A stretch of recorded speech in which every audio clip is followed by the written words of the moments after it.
And Namaskar to everybody.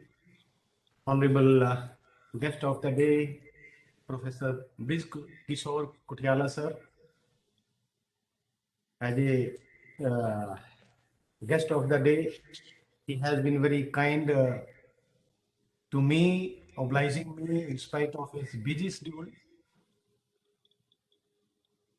Sir, with your kind permission, I'll just briefly read down your Please bio start. Yes, sure. in Hindi. In Hindi, I'll switch over to Hindi. नमस्कार, professor Brij Kishore Kuthiala sir 50 वर्षों से अध्यापन शोध एवं शैक्षणिक प्रबंधन में कार्यरत हैं और professor Brij Kishore Kuthiala sir this association with the teaching is being celebrated on 28th November 2021 on completion of the 50 years of his standing, contributing as a researcher, as a teacher, the compilation by more than the 90 scholars, vice chancellors, colleagues in the name of संवाद के स्वर। अभी 28 तारीख को launch होने वाला है। उसके लिए मैं अपने साथियों की तरफ से सर को बहुत बहुत बधाई देता हूं कि सर ने बहुत कंट्रीब्यूट किया है इस समाज के लिए, शिक्षक वर्ग के लिए। प्रोफेसर कुठियाला सर मूलतः सामाजिक विज्ञानी हैं और भारतीय फिल्म व टेलीविजन संस्थान पुणे व भारतीय संचार संस्थान दिल्ली में से प्रशिक्षित हैं। प्रोफेसर कुठियाला ने अपने विश्वविद्यालय एवं संस्थान में मानव संचार, पत्रकारिता व मीडिया का शिक्षण व शोध किया है। उन्होंने विभाग अध्यक्ष, अधिष्ठाता, प्राक्टर, निदेशक, जनसंपर्क डीन व शैक्षणिक समन्वयक, विदेशी विद्यार्थी निदेशक, कुलपति आदि दायित्वों पर कार्यरत रहे हैं। पत्रकारिता, विज्ञापन, मुद्रण विज्ञापन, डिजिटल मीडिया व कंटेंट निर्माण आदि विषयों पर स्नातक व स्नातकोत्तर नवाचार पाठ्यक्रम प्रारंभ किए हैं। प्रोफेसर कुठियाला को भारतीय संचार संस्थान में 21 वर्ष, कुरुक्षेत्र विश्वविद्यालय में और 6 वर्ष जम्बेश्वर विश्वविद्यालय में, 11 वर्ष माखनलाल जम्बेश्वर विश्वविद्यालय में व माखनलाल विश्वविद्यालय में 8 वर्ष अपने अध्यापन, शोध एवं प्रबंधन में योगदान रहा है। आपकी छवि नवाचारी व संस्थान निर्माता के रूप में प्रसारित है। आप अनेक अनुसंधान, रिपोर्ट, मूल्यांकन, दस्तावेज, शोध पत्र, लेख, पुस्तिकाएं, पत्रिकाओं आदि के लेखक व संपादक रहे हैं। सामाजिक व सांस्कृतिक विषयों के साथ आप मीडिया व मनोरंजन पर भी मीडिया में योगदान करते हैं। लघु फिल्में, टेलीविजन व रेडियो कार्यक्रम के निर्माण का भी आपका अनुभव है। आजकल प्रोफेसर कुठियाला हरियाणा राज्य उच्च शिक्षा परिषद के अध्यक्ष के नाते शिक्षा को वर्तमान व भविष्य के भारत की आवश्यकताओं के अनुरूप ढालने का कार्यरत है। भारतीय चित्र साधना के भी आप अध्यक्ष हैं। भारतीय चित्र साधना फिल्मों में भारतीय जीवन मूल्यों को सम्मानित करने के लिए संकल्पित हैं। समाज में बौद्धिक विमर्श के लिए समर्पित पंचनाद शोध संस्थान के आप निदेशक हैं। सामाजिक कार्यकर्ता, शिक्षक, शोधार्थी व प्रबंधक के रूप में प्रोफेसर कुठियाला ने 50 वर्ष पूर्ण कर चुके हैं और अभी पूर्णतः समर्पण भाव से कार्यरत है। अंतर्राष्ट्रीय स्तर पर प्रोफेसर कुठियाला ने 21 देशों में भारत की बात शिक्षा, मीडिया, संस्कृति व सभ्यता के विषयों पर रखी है। अनेक संस्थाओं ने विशिष्ट कार्यों के लिए प्रोफेसर कुठियाला को सम्मानित किया है और ये सम्मान प्रोफेसर कुठियाला के लिए चाणक्य अवार्ड, वैदिक रत्न, गुरु श्रेष्ठ, सर्वश्रेष्ठ संचारक आदि सम्मान सर को प्राप्त है।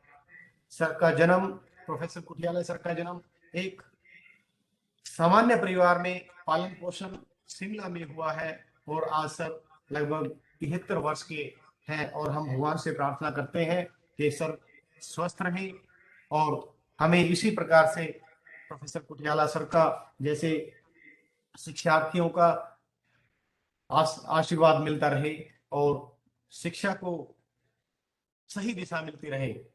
मैं सभी संस्थान के शिक्षार्थियों, सहयोगियों और हमारे वाइस चांसलर की तरफ से, राजीव गांधी नेशनल यूनिवर्सिटी की तरफ से प्रोफेसर कुठियाला को आमंत्रित करता हूं। सर, बहुत बहुत धन्यवाद, आपने अपना बहुमूल्य समय हमारे लिए निकाला।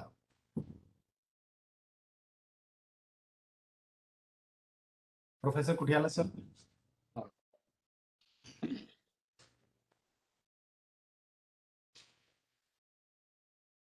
सबको नमस्ते।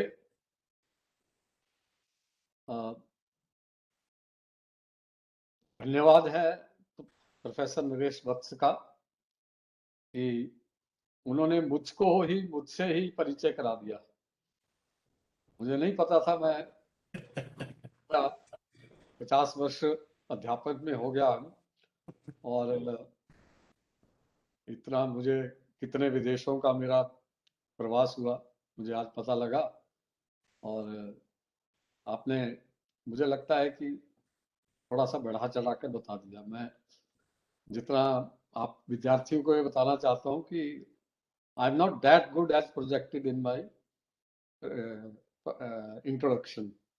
I may be good, but not that good as some people think about me. But it is true that it is my 51st year in academics, and I can say it with very huge confidence in me that I have enjoyed all these 51 years, and still I am when I contribute little bits to the higher education system, colleges and universities, I feel very happy. It gives me inner happiness, and I'm grateful to my colleagues, my seniors, my students, and everyone else who has helped me in my life to do whatever I have done. And still there are not many of people like Professor Naresh ji who motivate me to carry on with the job. So it's a matter of pleasure for me that Rajiv Gandhi National University of Law has organized a 2 days dialogue on the National Education Policy 2020. And that's a very not only interesting issue, but also a very challenging issue, because about 64 pages of national education policy are full of innovations, are full of suggestions, recommendations. And I would recommend that it's not a very long and tedious document.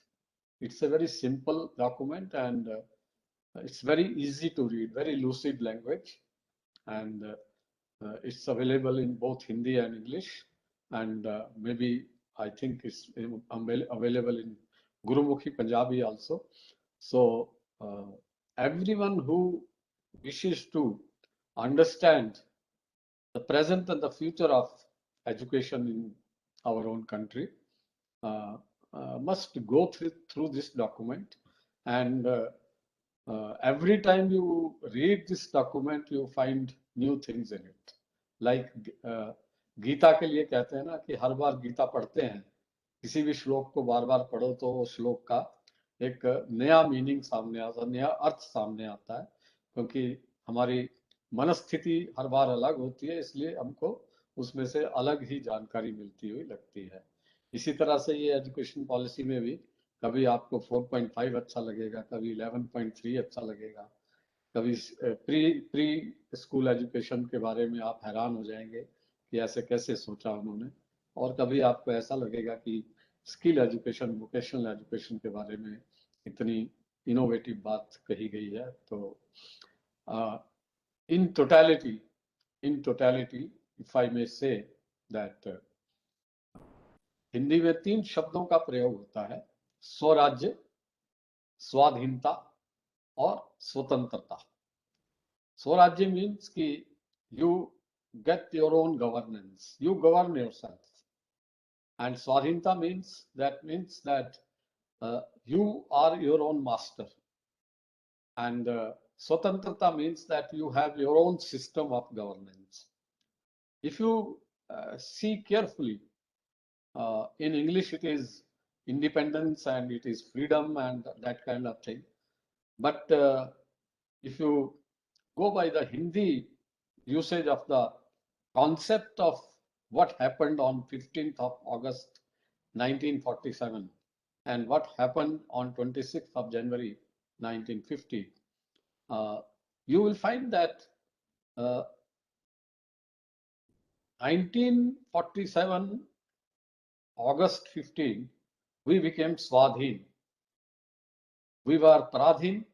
We were under the regime of the British, and we were being ruled by the Britishers, and the transfer of power took place and we became Swadhin. That is, Paradhinta Samapt hui, Swadhinta Prarambh hui. And as Mahatma Gandhi, throughout his struggle for freedom, and started with Tilak and Gokhale and Sardar Patel and Subhash Chandra Bose, we also got Swaraj. We got our own government. We became independent. But, great but, did we get our own system of managing our own country? Did we get it? That is a big question. We all know, if we restrict our discussion to education, then in the early 1800s, Britishers, when they thought that the situation in this part of the world, that is, they called it India, is such that they can rule over this part of the world for many, many years, perhaps centuries. They got this indication and they become very successful also. And they thought that their own country was facing many problems, and they were looking for new resources of revenue. And they found that in addition to the other countries which they conquered in Africa and Asia, they found that the richest country is India, and they focused all their attention, all their energies on ruling India. And when they decided in their parliament, if you can go through the discussions in their House of Commons and House of Lords, and also the correspondence that took place within the government in early 1800 till 1857, and then 1857 to 1867, and then 1867 onwards till First World War. If you go through those documents, you will find that Britishers earlier, when they came to India, they didn't know that they would find it very easy to conquer India and rule India in its entirety. They were not very confident about it. They came as traders, and they thought that they can get a foothold on it, and they can trade in spices and masalas and cloth and iron ore, etc. And then they will make benefit for their own country. But gradually they found that the country is so divided politically and socially, that they thought that it is very easy to rule it, and they started ruling it. And when they planned for next few centuries, they took some decisions. And those decisions were, if there is a scholar called Dharampal, he spent many years in UK and London and libraries in London, and had access to the archives of what the officers of British government, when they came to India and reported back to their country, and what happened. He has studied all those documents, and one of the documents he quotes is that Lord Macaulay has written to his relatives and also to the government that this is a strange country. There is no person who is illiterate, and there are no beggars in this country. He is talking about 1820s, 1850s, 1830s, 40s, and he reports back. But he also says that if we want to continue ruling this country, then we have to break its education system. You would wonder what kind of education system was already there. In every nook and corner of the country, every village, every town, every mohalla, big mohalla, there was a Devalaya. Devalaya. It is not a mandir, but it was called Devalaya. And Devalaya was not only a place where you came for prayers and worshipping, but it was also. Am I audible, Professor? You are audible, sir. It's Yes, fine, sir, sir. you are audible. Okay. Now, he said every Devalaya is a school, and they teach the sanskaras. They teach them how to live, and they also teach them how to live happily, and they also teach them how to read and write and mathematics also. And he said, if we want to continue ruling this great country, then we have to break their education system. And the first thing they did was that all educational institutes, whether small or big, whether lower or higher education, they have to get registered, and every educational institute must install education in English and English education. They must follow. They destroyed our tantra, the education tantra. हमारे शिक्षा तंत्र को उन्होंने destroy किया और उन्होंने अपना शिक्षा तंत्र एक बनाया. ठीक है, उन्होंने हमको पहले तो पराधीन बाद में किया. पहले उन्होंने हमारे तंत्र तोड़े और हमें परतंत्र बनाया. हम अपने तंत्र बनाए.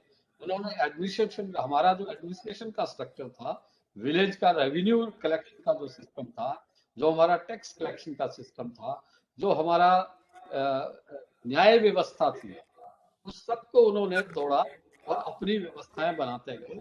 और उस समय के वाइसरॉयज ने लिखा है, एक से ज्यादा वाइसरॉय ने लिखा है कि हमको इस देश में ऐसे लोगों को चिन्हित करना है जो कि काले हों मगर अंग्रेजियत की तरह सोचते हों, हमारी तरह सोचते हों, हमारी भाषा में सोचते हों और हमारी तरह सोचते हों, और सबसे बड़ी बात है हमारे पक्ष में सोचते हों.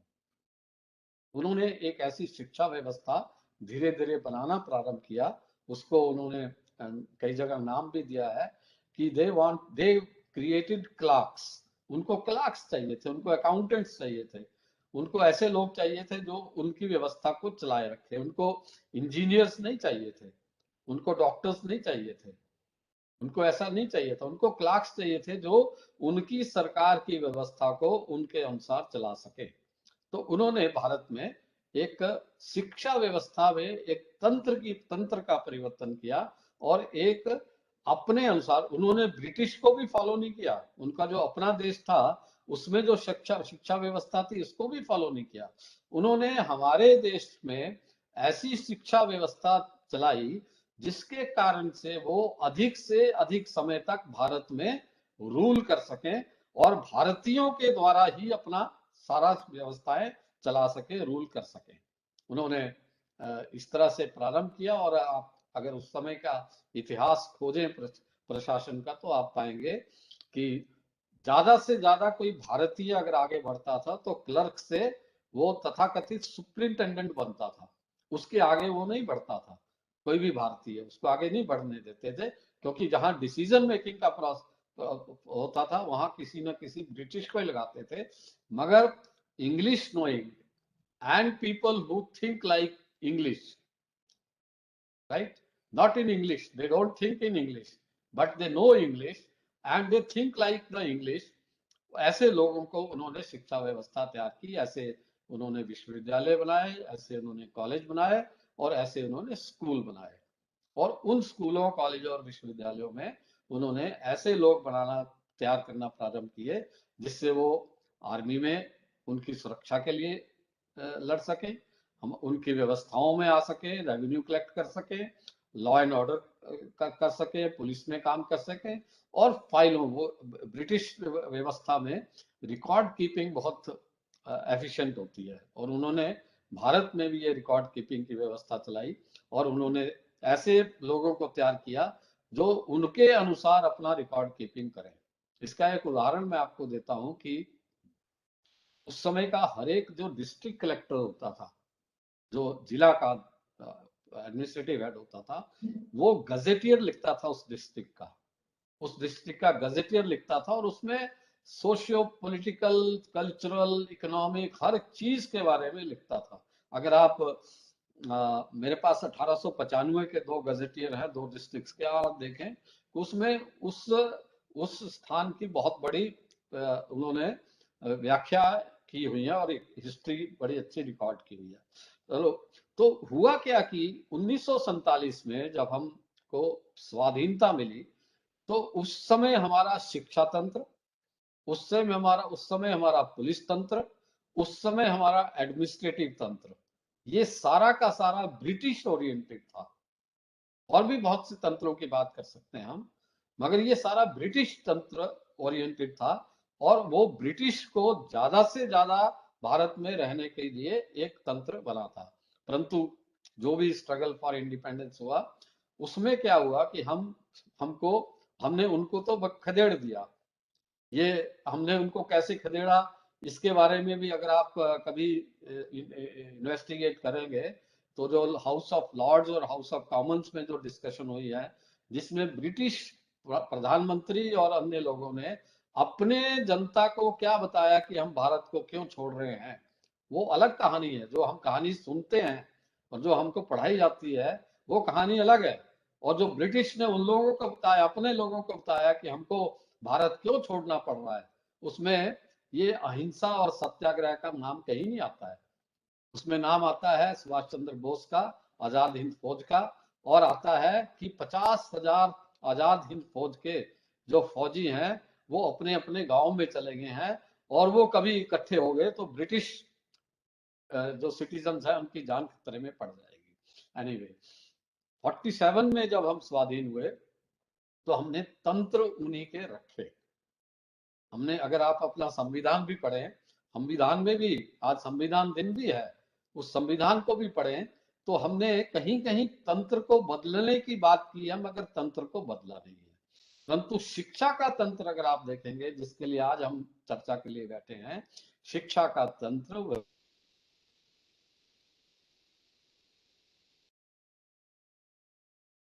शिक्षा में बोलबाला रहा, इंग्लिश भाषा का बोलबाला रहा। परंतु शिक्षा में क्या पढ़ाना, इतिहास में क्या पढ़ाना, समाज विज्ञान में क्या पढ़ाना, केमिस्ट्री में क्या पढ़ाना, आपको मैनेजमेंट में क्या पढ़ाना, इंजीनियरिंग में क्या पढ़ाना, मेडिसिन में क्या पढ़ाना, ये सारा हमने, जो ब्रिटिश ने अपने लिए बनाया था, उसी को हमने फॉलो करते रहे। सारी रचना भी, जो सारी रचना भी वही भी हमने की। आपने देखा होगा, अपने जीवन में देखा होगा कि हमने, हमारे घरों में इतना परिवर्तन हो गया शिक्षा के कारण कि हमने चंदा मामा दूर के, दही पकोड़े पूर के, वो छोड़ दिया बच्चों को। हमने ट्विंकल ट्विंकल लिटिल स्टार ये पढ़ाना शुरू कर दिया। और हम्टी डम्टी उनको गिरा दिया हमने। हमने चंदा मामा, चांद को मामा नहीं बनाया, मगर हम्टी डम्टी को गिरा दिया। ट्विंकल स्टार कर दिया। ये परिवर्तन क्या हुआ, जो हमारा परिवर्तन तंत्र में होना चाहिए था वो नहीं हुआ। बड़ी कोशिश की गई, स्वतंत्रता के बाद कुछ लोगों ने कोशिश की, मगर एक बड़ा भाग भारत में ऐसा था, बड़े बड़े पढ़े लिखे लोग और इंटेलेक्चुअल ऐसे थे जिनको ये लगता था कि जो ब्रिटिश है वो हमारे लिए, ब्रिटिश सिस्टम हमारे लिए एक आदर्श सिस्टम है। हमारे जो पहले प्रधानमंत्री थे उन्होंने 1955 में एक बीबीसी के इंटरव्यू में कहा कि I am the last britisher, I am the last britisher in India. वो अपने को ब्रिटिश मानते थे और उनको ऐसा लगता था कि भारत का व्यक्ति जो है वो भी ब्रिटिश का कार्बन कॉपी बने। और ये चीजें चलती रही और हमने अपने देश की जो शिक्षा व्यवस्था थी अपने देश के अनुसार नहीं बनाई। बहुत प्रयास हुए, जैसे आप लोग चर्चा कर रहे हैं ऐसी बहुत सी चर्चाएं होती रही। मैं 71 में एकेडमिक्स में आया, 71 से आज तक कम से कम हर साल 3-4 बार शिक्षा की व्यवस्था के बारे में सेमिनार, डायलॉग, डिस्कशन होते थे। अंदर बहुत कुलबुलाहट रहती थी कि परिवर्तन होना चाहिए। परिवर्तन थोड़ा थोड़ा करते भी थे, कॉस्मेटिक चेंजेस हमने बहुत किए, मगर इंटरनल स्ट्रक्चरल चेंजेस हमने नहीं किए। आपको ध्यान होगा कि कोठारी कमीशन की रिपोर्ट आई, एक बहुत अच्छी रिपोर्ट कोठारी कमीशन की, 60s में प्रारंभ हुई, 86 तक वो चलती रही। कोठारी कमीशन की रिपोर्ट को आप पढ़ेंगे तो आप देखेंगे कि पूरा तंत्र बदलने की एक उन्होंने योजना बना करके हमको दी थी, मगर कोठारी कमीशन को हमने उस रिपोर्ट को रिपोर्ट तक ही रखा, उसको कहीं इम्प्लीमेंट करने का कहीं प्रयास नहीं किया। राजीव गांधी के समय में कि जब वो प्रधानमंत्री बने तो 2-3 बड़े गंभीर प्रयास हुए शिक्षा में परिवर्तन लाने के, मगर जो एक बहुत बड़ा हिस्सा शिक्षा में उस समय स्थापित हो चुका था, जो ब्रिटिश और अमेरिकन सिस्टम से बहुत बुरी तरह प्रभावित था, उनको ये लगा कि हमको तो ब्रिटिश और अमेरिकन सिस्टम को ही रेप्लिकेट करना है अपने देश में, और हमको अपने देश में अपनी व्यवस्था बनाने का की आवश्यकता नहीं है। ये चला, कई वर्ष तक चला, परंतु ये परिवर्तन होना चाहिए। आप देखिए कि मैं अध्यापक होने के नाते मुझे बहुत शर्म आती है जब कोई कारपोरेट का हेड या कोई पॉलिटिशियन ये कहता है कि हम अनएम्प्लॉयबल ग्रेजुएट्स बनाते हैं। एक अध्यापक होने के नाते मुझे अध्यापक होने के नाते मेरा शर्म से सिर झुक जाता है जब बड़ी बड़ी हेडलाइन छपती है कि अनएम्प्लॉयबल ग्रेजुएट्स। ये अनएम्प्लॉयबल ग्रेजुएट्स जो बनाने हैं उसमें मेरे जैसे लोगों का हाथ है, क्योंकि हम ऐसी व्यवस्था में we are working in such a system that doesn't allow the youngsters to be prepared for the nation building tasks for the future. हम बीए करा लें, बीएससी करा लें, बीकॉम करा लें, एलएलबी करा लें, कुछ भी करा लें, हमको देश में जो समाज में जो आवश्यकताएं हैं उनके अनुसार हमने शिक्षा व्यवस्था को नहीं बनाया। 2010-11 से ये मूवमेंट बहुत तेजी से चली कि हमको भारत के लिए भारत केंद्रित शिक्षा व्यवस्था बनानी है। और आपको जानकर हैरानी होगी कि लगभग 20 लाख विमर्श, 20 लाख डायलॉग पंचायत लेवल से और इंटरनेशनल लेवल तक हुए। हर व्यक्ति, केवल टीचर नहीं, केवल रिसर्चर नहीं, केवल पॉलिटिशियन नहीं, केवल ब्यूरोक्रेट नहीं, आम आदमी तक ये चर्चा हुई कि भारत की शिक्षा व्यवस्था कैसी होनी चाहिए। 2011, 12, 13, 14, 15 होता गया। 15-16 में इस विमर्श ने बहुत जोर पकड़ लिया और पानी देना, और 2018-19 में एक ड्राफ्ट बन गया नेशनल एजुकेशन पॉलिसी का। उस ड्राफ्ट को फिर से रिवाइज किया गया, एक ड्राफ्ट, 2 बार ड्राफ्ट पब्लिक डिस्कशन के लिए जारी किया गया, और अंत में एक जो रिपोर्ट हमारे सामने अब है, नेशनल एजुकेशन पॉलिसी 2020, जिसको प्रधानमंत्री ने उसको रिलीज किया था, वो हमारे सामने आया। इस रिपोर्ट को जब आप पढ़ते हैं तो आप ये पाते हैं कि ये केवल शिक्षा व्यवस्था में परिवर्तन की रिपोर्ट नहीं है. This is a plan of action to change the entire system of governance and entire social system of the country. Not the political system, but इस सोसाइटी का socio cultural and educational system को change करने की ये बहुत बड़ी योजना है. क्योंकि अगर हमने इस पॉलिसी को इम्प्लीमेंट कर दिया तो बहुत बड़ा क्रांतिकारी सामाजिक परिवर्तन होने वाला है. ये हमको समझना चाहिए. और जब हम इस बात को समझते हैं तो हमारा उत्साह इस रिपोर्ट को इम्प्लीमेंट करने के लिए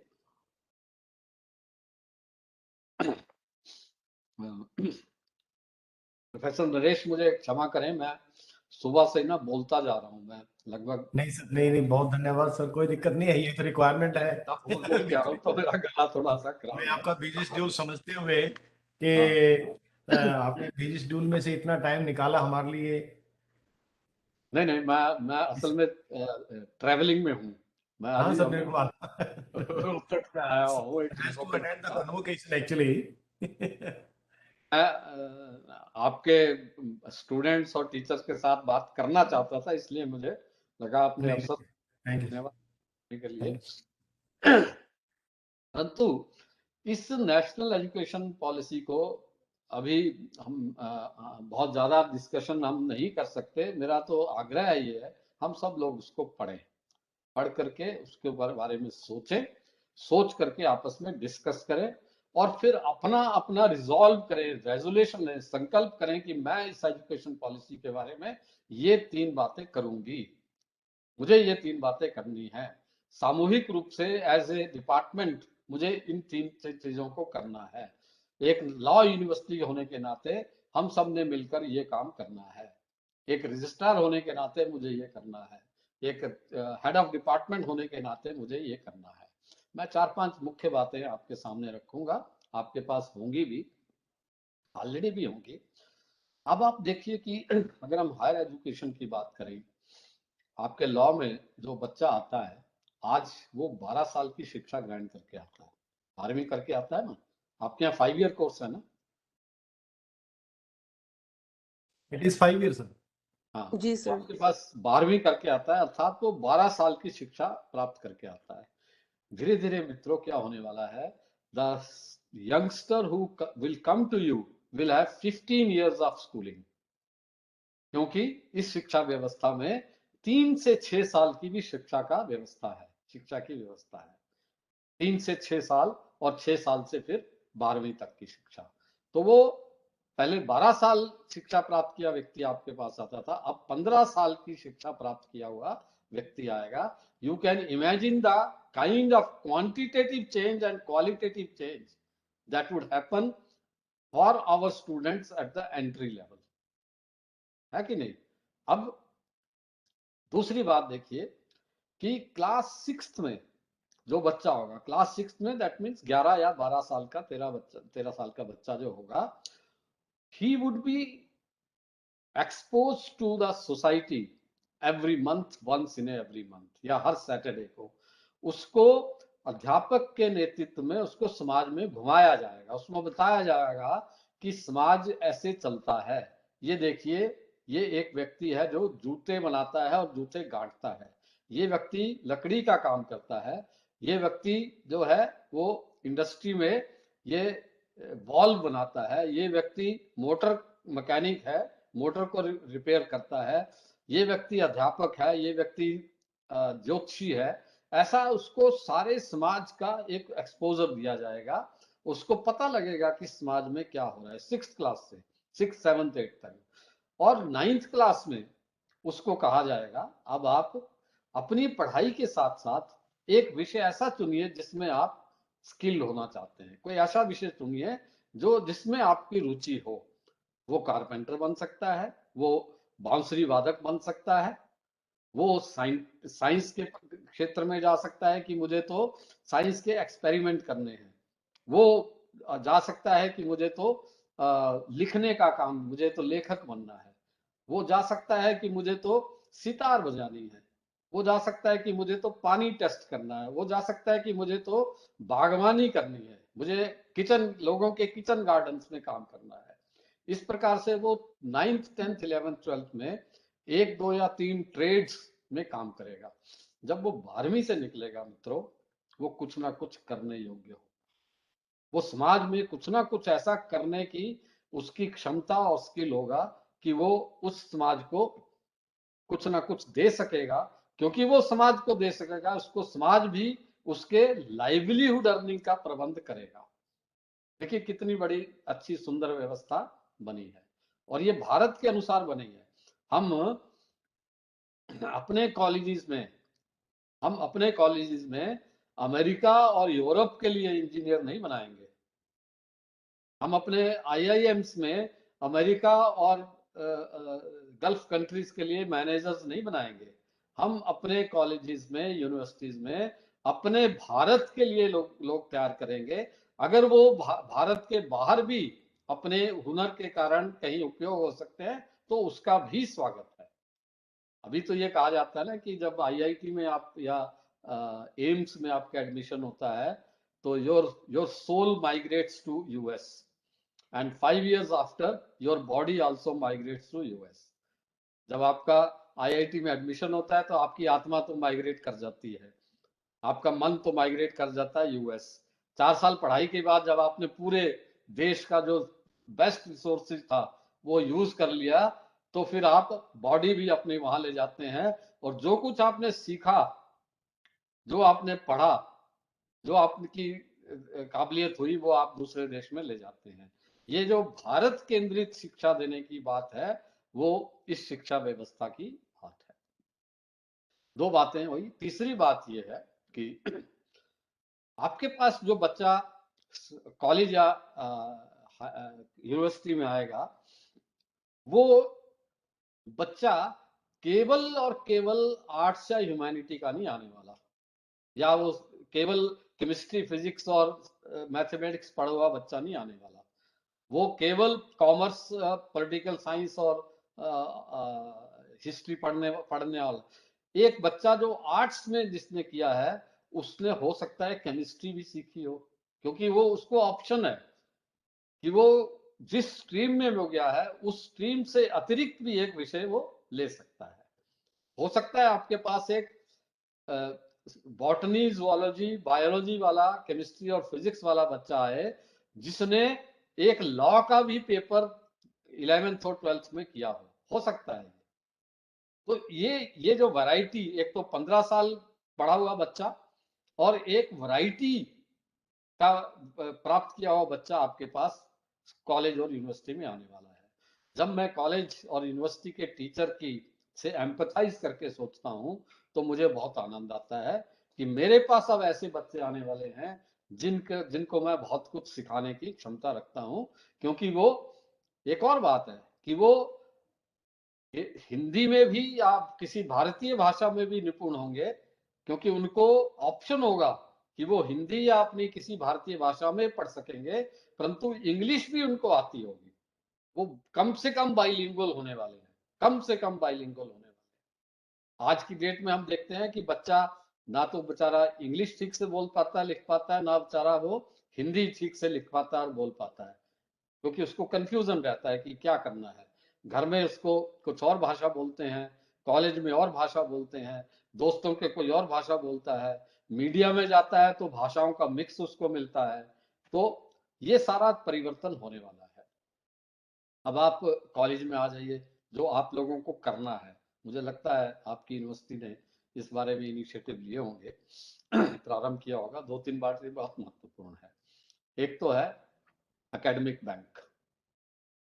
आपको एकेडमिक क्रेडिट बैंक है, अर्थात मान लीजिए आपके कॉलेज में कोई लॉ पढ़ने आया और उसने दो सेमेस्टर लॉ पढ़ा, और उसको लगा कि ये लॉ पढ़ते पढ़ते मुझे तो भारत की जो पॉलिटिकल सिस्टम है उसको भी पढ़ना है, और वो किसी दूसरे कॉलेज या यूनिवर्सिटी में जाके वो पॉलिटिकल सिस्टम के बारे में एक पेपर कर लेता है, या ऑनलाइन जो मूक्स वाले कोर्स या ऐसे स्वयं प्लेटफॉर्म पे कोर्स हैं जिनके क्रेडिट मिलते हैं, वो पढ़कर और उसका टेस्ट पास कर लेता है, तो उसका जो बैंक है, एकेडमिक बैंक है, उसमें वो क्रेडिट उसके ऐड हो जाएंगे।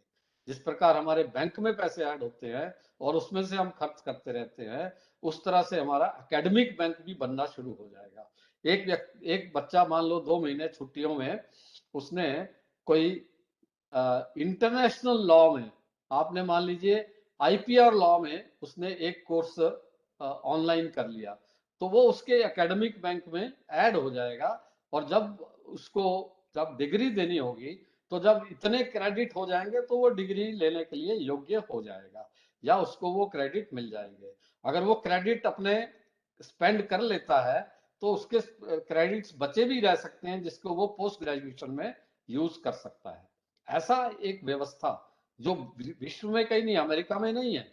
अमेरिका में ये व्यवस्था है कि 4 सेमेस्टर का कोर्स है, आप बहुत तेज हैं, आप 3 सेमेस्टर में कर सकते हैं, ऐसी व्यवस्थाएं है। मगर ये एकेडमिक क्रेडिट बैंक की व्यवस्था वहां पर नहीं है। इसी के साथ साथ जो इंटरडिसिप्लिनरी बात है कि आप लॉ पढ़ते पढ़ते आपका मन हुआ मुझे तो केमिस्ट्री भी सीखनी है, आप लॉ पढ़ते पढ़ते आपको लगा कि जो फार्मेसी की इंडस्ट्री है या लाइफ इंश्योरेंस की इंडस्ट्री है, उसके बारे में भी मुझे और जानकारी लेनी है, क्योंकि मैंने अपना कैरियर जो है इंश्योरेंस लॉ में बनाना है। तो वो इंश्योरेंस की इकोनॉमिक्स पढ़कर किसी इकोनॉमिक्स डिपार्टमेंट से वो आ सकता है। ये इंटरडिसिप्लिनरिटी जो है वो या तो आप अपनी यूनिवर्सिटी अपने कॉलेज में प्रोवाइड करेंगे, या उसको परमिट करेंगे कि वो कहीं से कर करके आ जाए। ये जो फ्लेक्सिबिलिटी है, ये बहुत बड़ा परिवर्तन हमारे है। अब आप इमेजिन करिए कि आज से 5 साल बाद, 8 साल बाद, 10 साल बाद एक सिनेरियो इमेजिन करिए कि 12वीं तक बच्चे ने क्या क्या किया। एक तो 15 साल पढ़ा हो, उसको 2 भाषाओं में निपुणता हुई, उसने अपनी स्ट्रीम के अतिरिक्त भी विषय पढ़े, और उसको ये भी पता है कि समाज में क्या करने से लाइवलीहुड अर्निंग होती है, उसको ये भी पता है। और उसको कुछ कुछ अपनी पसंद का भी पता है कि मैं किस प्रकार का जीवन अपना आगे बनाने वाला हूँ, ये भी पता है। वो बच्चा आपके पास आता है, उस बच्चे को आप अपने संरक्षण में लेते हैं और उसको समझाते हैं, उसको पढ़ाते हैं, और उसको फ्लेक्सिबिलिटी देते हैं, उसमें भी फ्लेक्सिबिलिटी देते हैं। उसमें ये भी फ्लेक्सिबिलिटी है, अंतिम बात जो बता रहा हूं मैं, कि बच्चे ने 2 सेमेस्टर का कोर्स किया, उसको लगा कि अब तो मैंने थोड़ा थोड़ा तो लॉ सिस्टम, जस्टिस सिस्टम के बारे में सीख लिया। उसका मन हुआ कि मुझे तो किसी डिस्ट्रिक्ट कोर्ट में जाके 1-2 साल काम करना है, मैं देख के आऊं कि होता क्या है। वो वहां पर 1-2 साल काम करेगा और फिर वापस आपके पास आएगा और 3rd सेमेस्टर ज्वाइन करेगा। उसको लगा कि 5-6 सेमेस्टर करने के बाद उसको लगा कि अब मैं तो किसी अच्छे वकील के साथ काम करके आता हूं। तो वो साल, 2 साल, 3 साल काम करके आएगा और फिर आपके पास कर लेगा। जैसे अभी व्यवस्था है ना कि जैसे आपने 3 साल 5 ईयर कोर्स में 3 साल लगाए तो आपको बीए की डिग्री मिलेगी, और लगाए तो एलएलबी की डिग्री मिलेगी, अगर और लगाए तो मास्टर्स की डिग्री मिलेगी।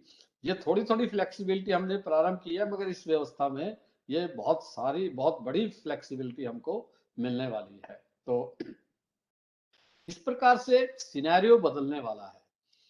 इसी तरह से जो रिसर्च का भी सिनेरियो बदलने वाला है। रिसर्च का सिनेरियो कैसे बदलने वाला है कि 1000 करोड़ रुपए का एक फंड बनने वाला है।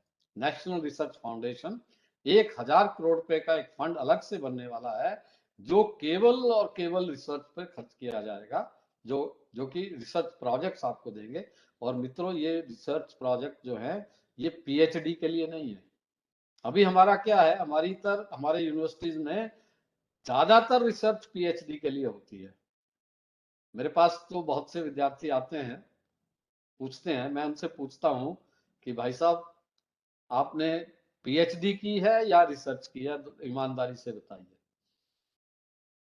पीएचडी की है या रिसर्च की है? बहुत कम लोग ऐसे कहते हैं कि सर हमने दोनों किया है। तो ये जो रिसर्च फाउंडेशन है, ये जो हम अपनी एमफिल या पीएचडी या थीसिस के लिए रिसर्च करते हैं, ये उसके अतिरिक्त रिसर्च करने के लिए, प्रमोट करने के लिए है। और ये ऐसा एक वातावरण पूरे देश में बनने वाला है जो जिससे कि रिसर्चर्स की संख्या बढ़े, रिसर्च के टॉपिक हमारे भारतीय केंद्रित हों और रिसर्च जो है वो वाइड बने और अंतर्राष्ट्रीय स्तर पर उसकी एक्सेप्टेंस हो। तो बहुत कुछ है नई शिक्षा नीति में, राष्ट्रीय शिक्षा नीति के बारे में बोलने का, परंतु मैंने जो मुख्य बिंदु आपके सामने रखे हैं इसमें एक जो अध्यापक हैं उनके लिए जो एक बड़ी महत्वपूर्ण बात है वो ये है कि एकेडमिक लीडरशिप की training.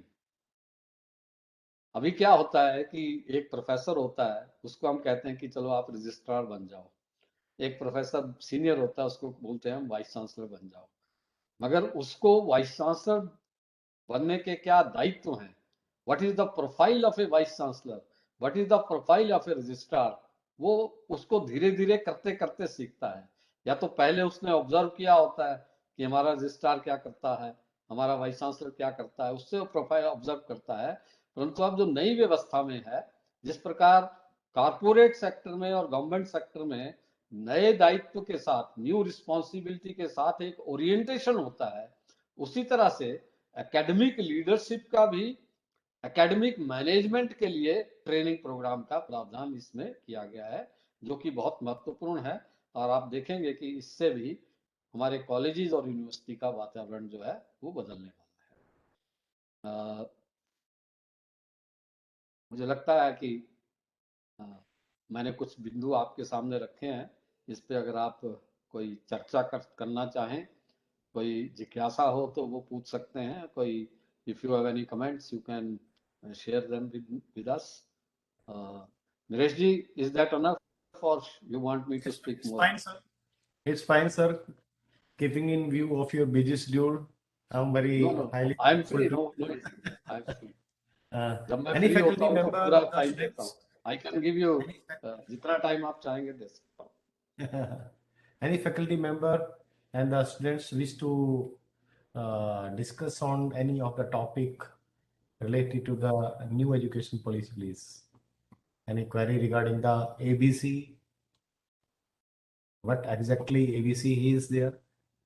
Very finely sir has deliberated कि आपका जो क्रेडिट है किस प्रकार से उसके अंदर मर्ज होता जाएगा and how the candidate the students can earn their credit. Sir, I would like to ask a question. Sir, whether this facility will be available to the person who have already gone through this university and colleges process. So whether they will be benefited from this policy or not. Sir Rajit is a faculty hmm. and the Rajat you can Rajat ji, introduce yourself. थोड़ा क्या आप क्या पूछना चाह रहे हैं कि जो फैकल्टी ऑलरेडी टीचर है? सर यस सर, जो ऑलरेडी हाँ। एजुकेशन प्रोसेस से निकल के जा चुके हैं तो हाँ, हाँ। उनको इस पॉलिसी से किस तरीके से बेनिफिट मिल सकता है सर? उनको मुझे लगता है कि एक तो जो इसमें कंटिन्यूइंग एजुकेशन पे न्यू नेशनल एजुकेशन पॉलिसी में है, अगर आपने मान लीजिए एमबीए किया है, एमबीए फाइनेंस या एमबीए मार्केटिंग किया है और अब आप एमबीए एचआर करना चाहते हैं, ठीक है, तो आपको जो आपने एमबीए किया है उसमें जो पेपर एमबीए एचआर में एसेंशियल हो चुके वो क्रेडिट आपको मिल जाएगा। और एमबीए एचआर करने के लिए जो चाहिए वो आपको आप कर लेंगे, और वो आप अगर ऑनलाइन भी कर लेंगे तो भी कंटिन्यूइंग एजुकेशन के अंतर्गत आपको, चाहे मूक्स के करिए, स्वयं से करिए, या अन्य जो आईआईटीज के प्लेटफॉर्म्स अवेलेबल हैं उनसे करिए, आईआईएम्स के प्लेटफॉर्म से करिए, वो आप कर सकते हैं। ये परंतु मैं इसको दूसरी तरह से देखता हूँ, इस पॉलिसी को इम्प्लीमेंट करने में रजत जी आपका योगदान लगने वाला है। Yes sir. ये मत सोचिए कि भगत सिंह तो होना चाहिए मगर पड़ोस के घर में होना चाहिए। Yes sir, yes. हम हमारे हर एक टीचर को इस एजुकेशन पॉलिसी का कैरियर बनना पड़ेगा, इसका प्रमोटर बनना पड़ेगा, क्योंकि हमारे मन में बड़ा परिवर्तन करने की जरूरत है। अभी आपको लगता होगा ये तो लॉ का स्टूडेंट है, इसको ये केमिस्ट्री क्यों पढ़ेगा भाई, ये फार्मेसी आईपीआर क्यों पढ़ेगा भाई, ठीक है। वो हमें अपने मन में एक अपना mindset we have to change. और आप जैसे जो युवा है अध्यापक, हम लोगों का तो हम we are fading sir. Out, आप जैसे लोगों ने इसको इम्प्लीमेंट करना है। Hello. हाँ जी। Question. Sir, whether under NEP 2020, a person who is जी pursuing प्लीज मेरा रिक्वेस्ट है, अपने आप को इंट्रोड्यूस कीजिए पहले एंड फिर कोई क्वेरी कीजिए प्लीज जरा, सभी से Sir, I am a PhD scholar. Sir, myself S.P. Verma. I am a PhD scholar at Rajiv Gandhi National Institute of Law. And sir, my question is with regard to a person who is doing online MBA. Who is doing online MBA from a university? Can he be considered as a regular MBA? Can his degree be considered equal to a person who is pursuing regularly or a part-time before in a university? Can that degree be considered equal to that? Education policy में तो इसके बारे में कोई जिक्र नहीं है, परंतु जहाँ तक मेरा अनुभव है, it varies from university to university. जैसे आपने कोई ऑलरेडी यूजीसी से रिकॉग्नाइज्ड कोर्स किया है, जो ऑनलाइन किया है, मगर यूजीसी एआईसीटी से रिकॉग्नाइज्ड कोर्स है, वो आपने अगर किया है तो आपको उसका लाभ मिलने वाला है। और मान लीजिए आपने एक कोर्स एक स्थान से किया और एक कोर्स दूसरे स्थान से किया, तो डिग्री जैसे आज अगर आपका प्रश्न मैं ठीक से समझा हूं, जैसे आज इग्नू की डिग्री जो है, इग्नू की डिग्री सब जगह रिकॉग्नाइज्ड है। और कुछ डिस्टेंस एजुकेशन, जो कुछ यूनिवर्सिटीज की डिस्टेंस एजुकेशन की डिग्री, वो लीगली रिकॉग्नाइज्ड है, मगर उसकी वैल्यू नहीं है। Sir, तो I would like to add sir, one thing here. भी होने वाला है। जी Kindly permit me to add something here. हाँ जी, हाँ जी। The thing is that in UGC regulation 2018 for teachers education, sir, there is a clear provision if a person who want to be appointed as assistant professor for management field, in management field, he has to obtain a regular degree with first class from a UGC recognized university. And suppose a person who is having a degree either in online mode or from a distance education mode, in that case, sir, he will not be considered for the post of assistant professor because he is not pursuing it regularly. But so far as the case of online education is concerned, online is as good as a classroom teaching, classroom study. So it should be considered at par with the regular course, so far as online mode is concerned. Verma जी, आपको भी ये शायद मालूम होगा कि online बहुत अच्छी पढ़ाई भी होती है और ऑनलाइन नकली पढ़ाई भी होती है। आपने बीएड की बात की, तो आपको मालूम है कि बहुत अच्छे बीएड के कोर्सेज भी हमारे देश में चलते हैं, और ऐसे भी कोर्सेज चलते हैं जहां पर बच्चा जाता ही नहीं है, बच्चा रजिस्टर करता है, उसका एग्जाम भी कोई और देता है और उसको डिग्री मिलती है। इसलिए यूजीसी एक ऐसा संस्था है, और यूजीसी अब क्या बनने वाला है वो तो आगे आने वाले समय में पता लगेगा, एक कमीशन बनने वाला है। परंतु कहीं ना कहीं से तो ये व्यवस्था होनी चाहिए ना कि कौन सी डिग्री को मान्यता मिलनी और कौन सी डिग्री को मान्यता नहीं मिलनी, कौन सा सिस्टम फेक है और कौन सा सिस्टम जो है वो फेक नहीं है। ऐसा कहीं ना कहीं तो करना पड़ेगा ना। ऑनलाइन डिग्री भी बहुत अच्छी हो सकती है। मैंने उदाहरण दिया कि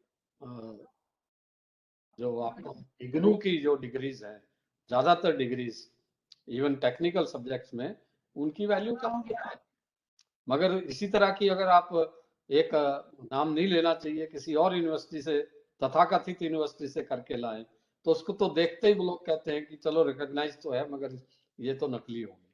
तो ये व्यवस्था तो होगी, मगर धीरे धीरे मुझे लगता है कि जो हमारा रैंकिंग का और एक्रेडिटेशन का सिस्टम शुरू हुआ है, कौन सी यूनिवर्सिटी कौन से कॉलेज की रैंकिंग क्या है और उसकी एक्रेडिटेशन क्या है, उसके आधार पर डिग्री की वैल्यूएशन होने वाली है।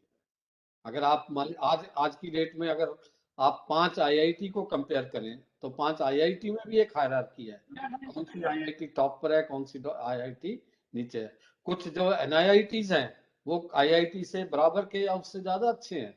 तो ये सारा रैंकिंग और एक्रेडिटेशन के बारे में भी मल्टीपल एक्रेडिटेशन का प्रावधान न्यू एजुकेशन पॉलिसी में है। रैंकिंग के बारे में भी इसको प्रावधान उसमें है कि रैंकिंग भी मल्टीपल रैंकिंग का एक सिस्टम होना चाहिए।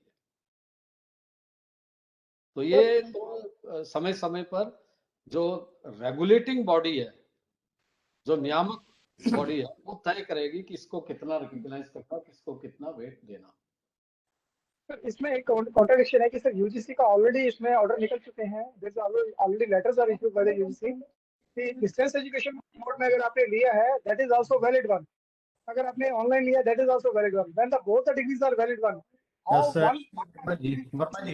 वर्मा जी, मैं इसके साथ थोड़ा और ऐड करना चाहूँगा कि like the valid point you have raised of course कि the recognition, but in addition to that as Professor B.K. Kutiala sir has stated कि every institution they can make their parameter whether to accept or not to accept, keeping in mind minimum standard of the UGC that is available and that has to be recognized.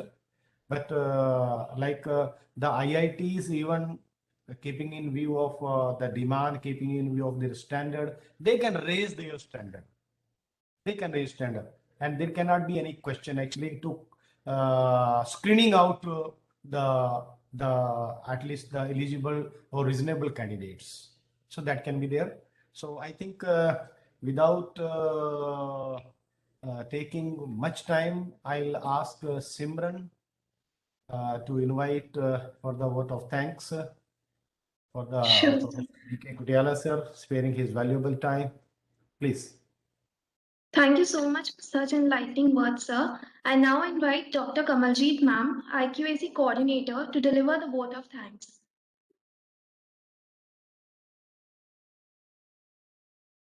Yeah, thank you, Simran. It's a pleasure and honor for me to be giving this vote of thanks.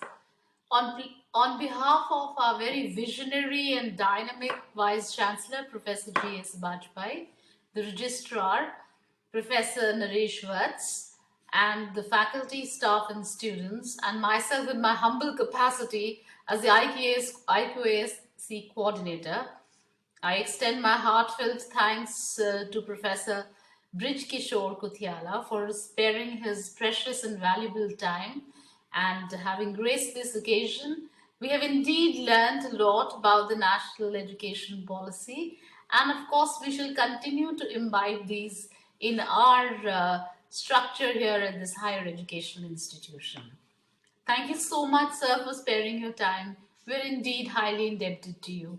I'm sure we are much richer with what you have had just told us. Thank you so much, and we wish to have you again at our university. Thank you so much.